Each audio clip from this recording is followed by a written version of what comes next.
Jason Momoa's performance was a highlight of Dune, 2021, but his replacement in Dune, Part 2 is arguably even more central to the story's success. Momoa's turn as Duncan Idaho included gentle humor, as well as impressive action scenes, making him one of the movie's most likable and charismatic characters. As a result, his death in Dune's ending made it essential for the sequel to find a suitable replacement.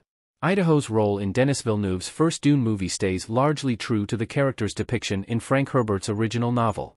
As one of Paul's mentors, Idaho is an expert swordsman and pilot, who remains fiercely loyal to House Atreides, even after their defeat at the hands of the Harkonnens and the Emperor Sardaukar. Eventually, he dies protecting Paul and Jessica's escape, taking several Sardaukar along with him. Idaho's heroism and importance to Paul left a void for Dune, Part 2 to fill, especially with Gurney Halleck absent for much of the film. The movie found an able replacement, however, in Javier Bardem's Stilgar. Although the characters are not completely analogous to one another, Stilgar proves to be a perfect Duncan Idaho replacement. While he serves an important narrative function, as the embodiment of the Freeman's fanatical devotion to Muad'Dib, he is also crucial in providing a counterweight to Dune, Part 2's turn. Consistently, Stilgar is the one character who injects the story with some much-needed levity, whether it's warning Paul about scorpions in the desert, or ignoring Paul's claims that he isn't the Lisan al-Gaib like an extra from Life of Brian. While Stilgar is not an exclusively comedic character, his role is essential for Dune, Part 2's success.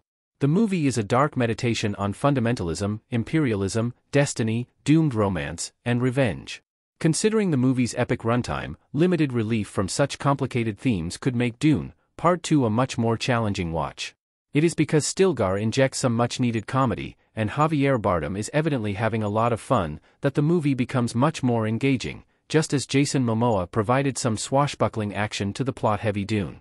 Stilgar fills the void left by Duncan Idaho in Paul's life in Dune 2. Jason Momoa as Duncan Idaho salute in Dune.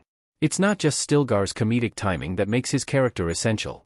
After the attack on Arrakeen, Paul is left without a father, or any male mentor. Psychologically, Stilgar helps soothe a keenly felt absence, both educating Paul about the ways of the desert and providing emotional support, never doubting his destiny and potential for greatness. Duncan Idaho never regards Paul as a religious figure. Nevertheless, he is fiercely loyal and shown to be deeply affectionate towards him, highlighted in the pair's exchange before the Atreides depart for Arrakis. After an uncertain meeting at the end of the first Dune movie, Stilgar and Paul quickly establish a friendship, separate from Paul's status among the Freemen. Giving Paul this confidant makes his character in Dune, Part 2 much more compelling, especially when the friendship turns fanatical.